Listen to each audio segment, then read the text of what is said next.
caso del joven Fernely Carrión, que fue violado desde los 10 años, según se ha establecido, y recientemente asesinado por el sacerdote Taveras Durán, ha conmovido al país. La comunidad de donde él hacía vida, que era en Jainamosa y en la zona de Villamella, todavía no salen del espanto, del asombro. Se espera que hoy sean conocidas las medidas de coerción que va a pedir el Ministerio Público para el sacerdote, pero ha traído a colación de nuevo ese serio problema en el seno de la Iglesia Católica y en otras iglesias, pero en la Iglesia Católica se ha dado en mayor número de personas que aprovechan la confianza que se le tiene a un pastor de almas, a un sacerdote, y abusan de menores. Y en otros casos de mujeres cercanas a la iglesia. Y en todo esto hay esa relación de poder, confianza, abuso de confianza.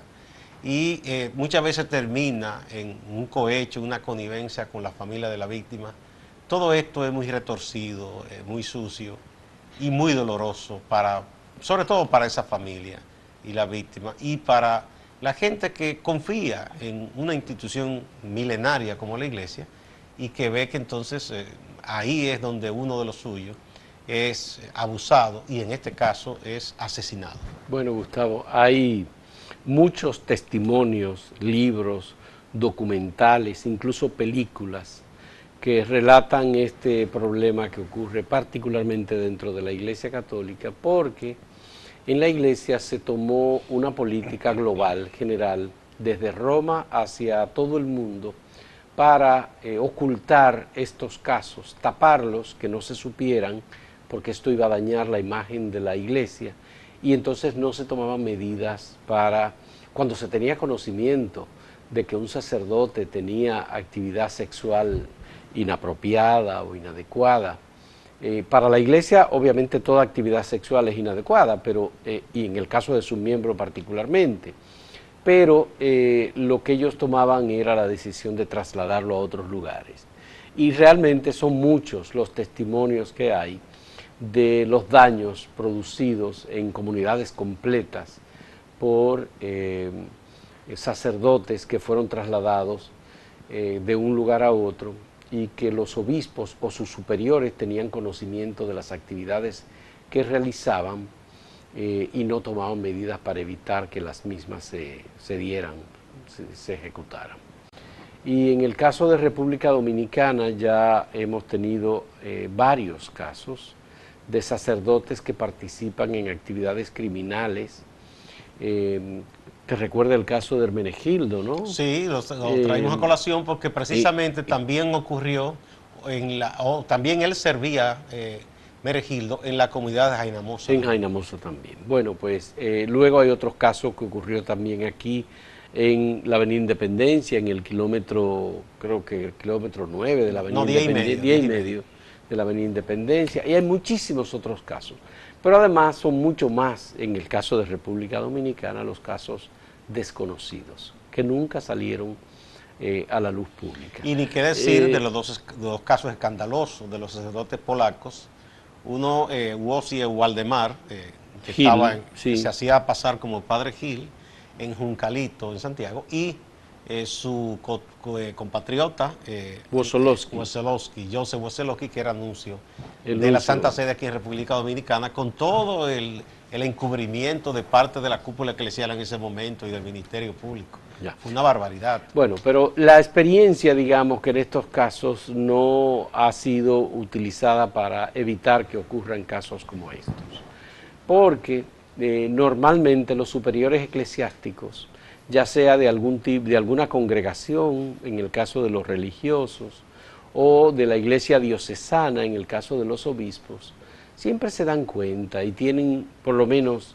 el conocimiento, la intuición de que algún sacerdote tiene alguna tendencia, ya sea hacia la homosexualidad o hacia la práctica de actividades heterosexuales, que en todo caso son situaciones que pueden ser inevitables cuando el superior no se da cuenta, pero si el superior tiene información o recibe algún dato, alguna información que puede llevarlo a hacer una investigación y evitar que ocurran situaciones penosas, bueno, pues eso pudiera ayudarlo a tomar medidas. Lamentablemente no ocurre así porque no hay la política en la Iglesia Católica de tolerancia cero, como en algún momento pidió el Papa Francisco. Tolerancia cero contra los abusos sexuales. Bueno, ahora mismo precisamente... Este Papa ha estado recibiendo a las víctimas de las agresiones sexuales de sacerdotes y obispos. En este momento en Australia hay un caso de un arzobispo que está siendo procesado precisamente por abusos sexuales. Iba a decir que se le ha estado criticando a Francisco. Algunos dicen que no se sabe si es que él ha tenido que un poco convivir con muchas presiones que hay sobre él por los cambios que él ha querido impulsar en la iglesia, porque se menciona precisamente a ese obispo australiano, que ya había sospecha de él y además se le había acusado que él había encubierto a otros obispos y sacerdotes que habían abusado de menores, pero que el Papa le dio un voto de confianza y lo incluyó en una especie de comité precisamente para tratar de frenar los casos de abuso, de pederastia y para evitar el encubrimiento. Y ahora se destapa un escándalo con ese propio arzobispo. Entonces, lo más probable es que el Papa lo excluya ahora de esa especie de comisión. Bueno, pero aquí... y en ese aspecto se le ha dicho que él en algunos casos ha cedido, quizá por las presiones. Hay que entender que el Papa Francisco está tratando de cambiar una entidad milenaria, con unas prácticas inveteradas y de muchísimos siglos, que no es tan fácil cambiarla de la noche a la mañana. Sí, mira Gustavo, aquí en República Dominicana es el primer caso grave que tiene Monseñor Francisco Soria como arzobispo de Santo Domingo y que tiene a Abraham Apolinario como vicario general de la Arquidiócesis de Santo Domingo de escándalo de carácter sexual por parte de curas que pertenecen a la Arquidiócesis de Santo Domingo. Y la reacción fue inmediata, condenando el hecho y poniendo el sacerdote a disposición de la justicia. No, y utilizando un artículo del derecho canónico diciendo que está separado, una separación ad limina, algo así, que es como ellos le llaman, pero el documento es muy claro y contundente. El documento no utiliza la argucia del concordato que existe entre el Vaticano y la República Dominicana, en donde debe dársele un tratamiento especial a las personas vinculadas a la Iglesia Católica, dependientes, ya sean curas, sacerdotes, u obispos o diáconos, sino que sencillamente dice que se le dé el tratamiento adecuado, le pide perdón a la sociedad y la familia. Eso dijo el documento de la Arquidiócesis de Santo Domingo. Es muy distinta la reacción a lo que ocurría en el pasado, que se trataba de desmentir, de encubrir, y que se mintió de manera deliberada, porque se mintió mucho sobre el caso de Weselowski, diciendo que era que lo habían mandado a Puerto Rico, que era que... Y en este caso no se utilizó ninguna vocería para decir una cosa y que el documento dijera otra, como ocurrió con Weselowski. En este caso, sencillamente, la Arquidiócesis de Santo Domingo emitió una declaración como la responsable de la parroquia de Villamella, de Jainamosa y de Villamella, donde ocurrieron los hechos, en donde Elvin Taveras Durán, como sacerdote, estuvo ejerciendo, algunos dicen que de manera provisional, otros que no, pero que había una práctica de ya varios años. Él estaba adscrito a Jainamosa, pero tú sabes que a veces la iglesia, si necesitan temporalmente en otro espacio geográfico un sacerdote, lo enviaban también esporádicamente a Villamella. Mira, antes de que concluyamos esta parte de este comentario, Gustavo, yo quisiera sugerir que las autoridades del Ministerio Público, que tienen a su cargo la investigación sobre el caso de Elvin Taveras Durán en relación con Fernelis Carrión Sabiñón, pudieran indagar cuál ha sido la trayectoria de Elvin Taveras Durán. Es decir, los lugares donde ha estado y cuál ha sido su comportamiento en esos lugares y si hubo algún tipo de depredación sexual en esos lugares donde ocurrieron los hechos. Obviamente aquí no se trata de atacar la fe de nadie, ni de atacar directamente a la Iglesia Católica. No del muchacho, sino del sacerdote. Del sacerdote, por supuesto. Sí, porque regularmente no se da un solo caso. No se da un solo caso, no existe nunca un solo caso. Es decir, la primera vez que se comete una depredación sexual no es la vez que se descubre. Sí, normalmente se descubre siempre muy posteriormente cuando se han cometido ya muchos hechos delictuosos. así es, así es. Sí. Hacemos una pausa.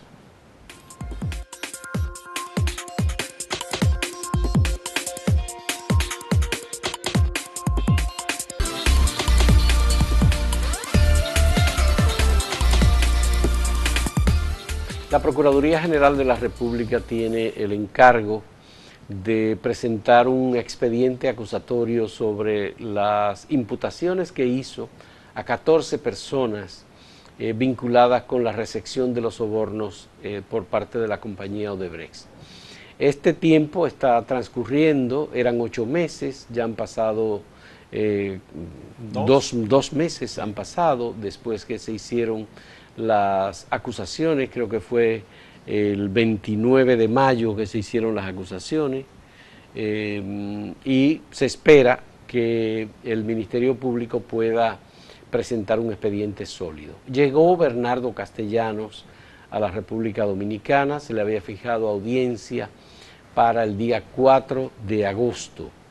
Como se le fijó audiencia para el 4 de agosto por parte del juez Francisco Ortega Polanco, él regresó al país 2 días antes, el 2 de agosto, regresó Bernardo Castellanos. Se encontraba en Guatemala, había hecho compromisos previamente antes de que se hicieran las imputaciones a las personas. Él no sabía que estaba entre los imputados y se fue a hacer compromisos con varias compañías en Panamá y Guatemala, que es donde normalmente ha sido requerido como ingeniero, especialista en asuntos energéticos, particularmente toda la parte de hidroeléctrica, etcétera. Y Bernardo Castellanos finalmente regresó al conocer las imputaciones que se han hecho en su contra aquí. Fue hecho prisionero y en el día de ayer salió de la prisión a la que fue sometido por parte del Ministerio Público. El Ministerio Público pidió 18 meses de prisión, lo mismo que había pedido para los demás imputados, lo pidió también Manteniendo reiterado. la coherencia, ¿verdad? Exactamente, mantuvo la coherencia en contra de Bernardo Castellanos, que fue conocido como el imputado 14 en este caso. Él y su abogado, Marino Elcevic es el abogado que está representando a Bernardo en este momento, rechazaron no solamente las imputaciones, sino que dijeron que era ilegal la prisión a Bernardo Castellanos, porque el juez había separado el caso de Bernardo Castellanos hasta que él se presentara, y luego ya sobre él supuestamente no había orden de prisión. El juez dijo que el Ministerio Público hiciera lo que correspondía en el caso del procedimiento, es decir, estaba separado, pero el Ministerio Público sostuvo que la orden de prisión no había cesado y que por eso tan pronto llegó Bernardo Castellanos desde Panamá. Lo asumió como una continuidad de lo que había empezado con los otros 13 coacusados. Así es. Yo creo que ese sí es un ciclo, Fausto, y como bien se ha señalado, hacia adelante quedan aproximadamente 6 meses, en los cuales yo pienso que tiene una grandísima responsabilidad el Procurador General de la República, Jean Alain Rodríguez, y su equipo, de sustentar muy bien ese expediente acusatorio y, ¿por qué no?, como han sugerido otros sectores, de completarlo, porque queda la sensación que ahí no están todas las personas que tuvieron vinculación con Odebrecht y con el pago ya admitido por la empresa de sobornos. Bueno, la recomendación más firme que tiene la Procuraduría General de la República, Gustavo, en ese sentido, es la de Miriam Germán Brito, la presidenta de la segunda sala de la Cámara Penal de la Suprema Corte de Justicia, que emitió un voto disidente en este caso al revisar las medidas de coerción dictadas por el juez de la Suprema Corte de Justicia, Francisco Ortega Polanco, y dijo que ese caso no se sustentaba si era sobre la base de las pruebas que hasta ese momento, para solicitar las medidas de coerción, había presentado el Ministerio Público. Eso lo habían dicho muchas personas, abogados y no abogados, pero ya cuando está dicho por una juez con la credibilidad, la experiencia y la expertise de Miriam Germán, entonces yo pienso que hay que hacerle caso. Bueno, entonces hay que ver que el Ministerio Público y particularmente el Procurador General de la República estén trabajando en un expediente que sea distinto del expediente que se presentó en la solicitud de medidas de coerción, y que las pruebas puedan ser también distintas, porque las pruebas no fueron suficientes. Es verdad que el Ministerio Público presentó casos que parecían y que tienen, digamos, alguna solidez, pero en la mayor parte de los casos la solidez queda definitivamente desaparecida. En el caso de Ángel Rondón y Víctor Díaz Rúa, que se mantienen en prisión, hay pruebas y hay por lo menos elementos suficientes como para hacer un debate sobre las imputaciones que se le hacen, porque hay desembolsos, hay cuentas, hay números específicos de dinero, monto de dinero Pero que se recibió, yo creo etcétera. que el que está más mal parado es Díaz Rúa. Sí, porque Rondón en todo caso puede continuar alegando y aferrándose ¿Y al quién hecho. puede sacar a Ángel Rondón de que él recibió ese dinero como porque, pago pero que por su servicio? porque él ha dicho que es eso lo que él ha hecho. Si no se le demuestra que él pagó a terceros por encomienda de Odebrecht, es difícil que lo puedan. Ahora Díaz Rúa sí que no puede explicar, porque lo que él es un simple funcionario. Así es. Y no hay razón por la cual debía recibir pagos extra de Odebrecht, directa o a través de terceros. No Bueno, podía. la otra cosa es que el Ministerio Público sí puede también concentrarse en donde existen las pruebas mayores en sus manos y dejar los casos que no son suficientes, en donde la sociedad está convencida, o por lo menos una gran parte de la gente dice, oye, pero es que en este caso es muy poco sólido, el caso de Máximo de Olio, por ejemplo, Bernardo Castellanos, y el por propio ejemplo, Andrés Bautista, que se dijeron cosas que no tienen mucho fundamento, porque se le atribuyeron que pasaron por sus manos proyectos cuando él ni siquiera estaba ahí ya. En el Senado, en la presidencia. Incluso casos como el de Julio César Valentín también debían revisarlo, o el de Temístocles Montaz, porque ellos tienen que probar, el Ministerio Público, que ciertamente hubo resección del dinero. Es que tras la huella del dinero, hacia dónde fue el dinero, porque hay una confesión de Temístocles Montaz, dijo, sí, yo recibí fondos de campaña, para la campaña electoral. Y dijo que eran para la campaña, Dijo una que eran para la campaña del campaña. presidente Fernández y dos campañas del presidente Medina. Pero hasta ahora el Ministerio Público no ha presentado pruebas de eso. Es que yo creo que hay un error, un fallo original en todo esto. El supuesto acuerdo que se vendió como muy beneficioso para la República Dominicana con Odebrecht, porque si simplemente lo que se dio a cambio de todo eso es decir, bueno, que fulano dijo allá en Brasil que pues, Juan Pérez era de la persona que tenía contacto, pero es la palabra de uno contra otro, eso no inculpa a nadie. Bueno, se le ha solicitado al Ministerio Público que presente pruebas, Participación Ciudadana se lo recordó recientemente, que presente pruebas de que Odebrecht ha cumplido con el contrato que se firmó, el contrato de lenidad o el contrato de colaboración o como se le quiera llamar. Hay quienes dicen que es un contrato de impunidad, pero bueno, ese contrato. Recientemente el abogado de Odebrecht en el país, Valdés, dio unas declaraciones diciendo que la empresa había cumplido que hasta ahora. Cayeron muy mal esas declaraciones, porque dijo inclusive que estaban listos a continuar construyendo. Y yo creo que eso es un poquito... Que los delitos cometidos ya habían cesado. Bueno, él puede decir eso, pero como que él diga que están prestos a recibir, porque eso no le corresponde a él decidirlo, piensa uno, eso es una decisión del Estado Dominicano que uno cree que por delicadeza debería dejar un tiempo de ni siquiera contratar a Odebrecht. Bueno, pero Odebrecht está concentrada en Punta Catalina. Sí, pero lo que él dijo es como que están prestos a continuar, o sea, eso no le corresponde a él decirlo, ni es delicado. Yo creo que más... Pero él es abogado, no representante de la empresa. Sí, precisamente, le hace mucho más daño. Yo creo que esa empresa no está feliz con eso que él dijo. Le hace daño, a esa empresa le conviene concentrarse en su trabajo, concluir y mantener un perfil bajo porque sabe que está en la mirilla de la gente. Sí. Eso fue una metida de pata de Valdés. Bueno, ya Bernardo Castellanos está en su casa, fue ayer cuando finalmente recibió la libertad, tiene impedimento de salida del país.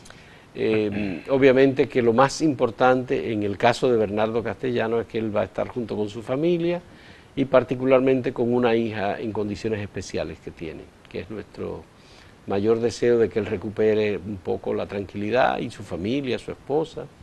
en esta situación particularmente difícil en la que se ha encontrado. Vamos a una pausa.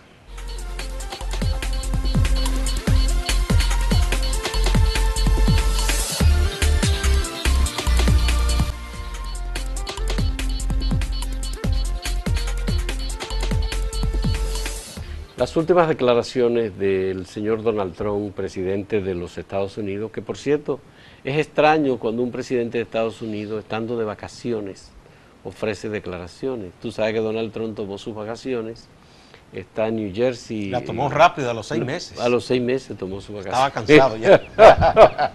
Bueno, por la intensidad.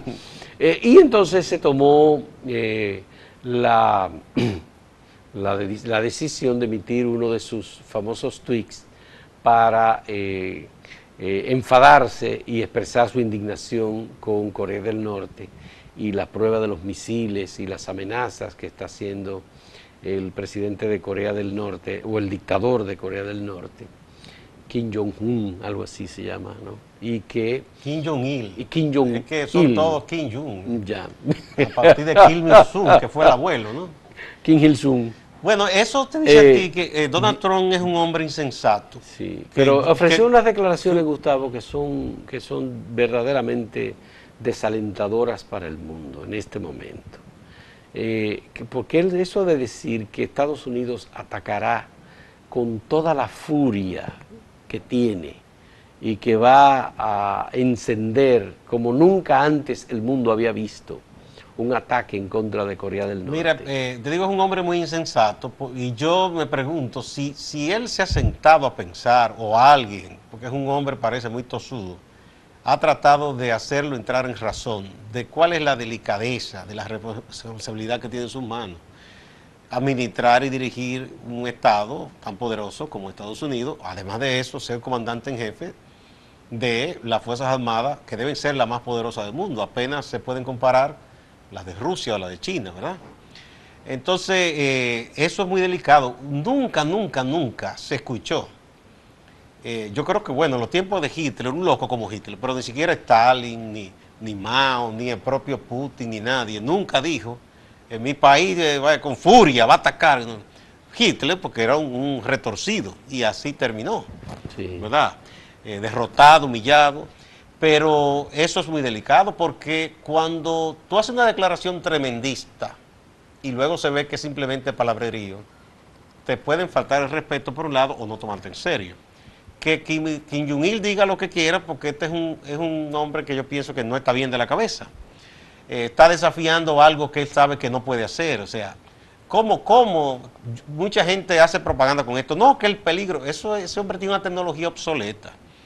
Y no es verdad que China, que está cerca, ni Japón y la propia Rusia van a dejar que este hombre invente. Serían los primeros que lo hundirían. No se diga Estados Unidos, que tiene una base en Guam, una isla relativamente cercana a la península coreana, y tiene una base poderosa ahí, y tiene en Japón y tiene en Corea del Sur, la vecina de Corea del Norte. No es verdad que le van a permitir hacer nada de eso. Pero Trump, como tiene muchísimos problemas internos, hoy sale atacando al líder de los republicanos en el Senado, de que él no le ha permitido cambiar al Obamacare. No ha pegado una. Se inventó una conversación que después tuvo que admitir que fue mentira con el presidente de México, Peña Nieto. Bueno, le revelaron la conversación y ahí está muy claramente. Pero dijo que sabían de que la petición que él le hizo. Pero fue que hablaron en la cumbre del G20, igual que con Putin. Fue en el G20 y después dijo, no, sí, yo me tomé un café con él, pero no es que hablamos nada. No es verdad que dos líderes tan importantes no van a hablar nada, si se reúnen. Sí. Entonces este hombre, que tiene una valoración la peor en la historia de un presidente en sus primeros 6 meses, y que apenas puede exhibir que ha habido unos numeritos positivos en Wall Street, pero los expertos dicen que es resultado de la gestión de Obama todavía, que cuando ya cumpla 9 meses, 1 año, entonces sí se podrán ver los resultados de sus políticas. Atacó mucho las compañías extranjeras y ahora estaba contento porque los japoneses están invirtiendo en nuevas plantas de Toyota y otros vehículos en Estados Unidos. Bueno, pero Gustavo, lo que pasa es que parece que este tipo de salidas de Donald Trump tienen aparentemente en su cerebro, en su cabeza, la intención de opacar otro tipo de problemas. Por ejemplo, Mueller, el fiscal especial para el caso de las relaciones de Trump con Rusia, tomó la decisión y ya se anunció, se decidió crear un jurado de seguimiento del caso para juzgar a Trump. Ya estaban allanando oficinas y todo. Por eso, para juzgar a Trump, y eso es un hecho obviamente devastador para Donald Trump y su equipo. Ya el hijo de Donald Trump tuvo que declarar, su yerno ha tenido que declarar también sobre las relaciones con Rusia. Ya se tienen los nombres de las personas a través de los cuales Rusia intervino, ofreció información que afectaba a Hillary Clinton para que Trump pudiera ganar la elección, pero todo esto forma parte de un entramado mucho mayor del que todavía no se tiene el total conocimiento. Y él mismo casi se autoinculpó en estos días cuando se puso muy furioso porque el Congreso aprobó unas sanciones económicas a Rusia, sí, y él dijo sí, que eso no estaba bien, que cómo va a ser, pero tuvo que firmar eso. Tuvo que firmarla. Fue casi a unanimidad que el Congreso tomó la decisión. De modo que, bueno, esta es una situación particular, especial, en la que se encuentra Estados Unidos. Luego están otros temas. En Estados Unidos se está sintiendo mucho, Gustavo, el mundo entero yo creo que lo está sintiendo, los efectos terribles que está causando el cambio climático.